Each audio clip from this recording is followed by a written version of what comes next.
Pur produit de la culture urbaine new-yorkaise, le streetball s'est fait sa place sur les playgrounds rouennais.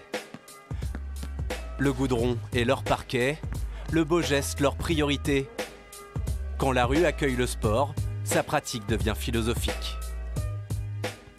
L'idée, c'est que tout soit naturel, fait dans l'instinctivité. Et c'est ça transpire le naturel. C'est ça qui nous rend un peu addicts en fait.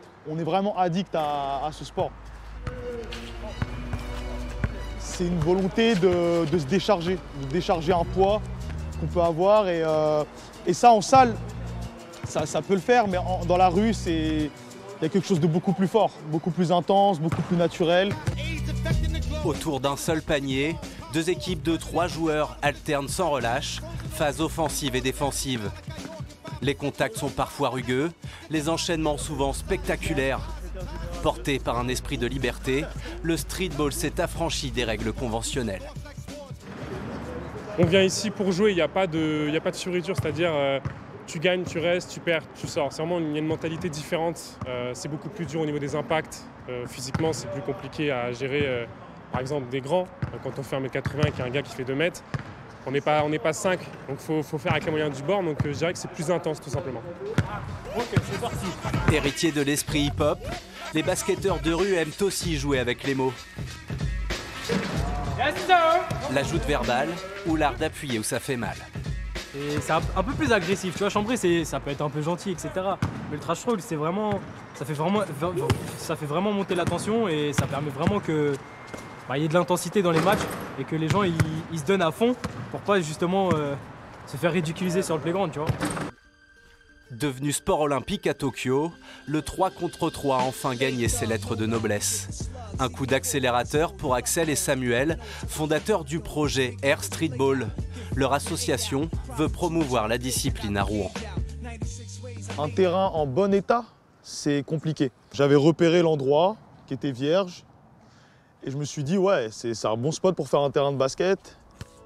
Veut exaucer avec la récente inauguration de ce terrain baptisé au nom de la basketteuse française Émilie Gomis. Un playground sur mesure dont les couleurs illuminent le quartier Gramont. La plupart du temps, le basket, c'est en intérieur. Disons que les gens s'intéressent au basket en intérieur. Le basket de rue, c'est un loisir. Et maintenant que c'est une discipline au JO, on comprend qu'il y a quelque chose d'important à aller développer en fait. On comprend que c'est pas juste un petit loisir du dimanche. C'est bien plus que ça. Voilà. Et nous, clairement, ce qu'on a vraiment envie de montrer aussi par notre activité, c'est que le playground, finalement, c'est aussi un terrain de basket, mais c'est un terrain de vie et il y a énormément de choses qui s'y passent. Un lieu de vie qu'Axel met en lumière avec son œil de vidéaste.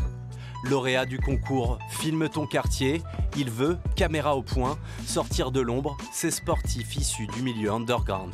Les pratiquants, en fait, ils ont énormément de mal souvent à se faire connaître. C'est petit à petit, ils jouent dans la rue, ils font du skate dans la rue, que ce soit à Rouen, à l'hôtel de ville, pour le breakdance à la gare et pour le basket ici.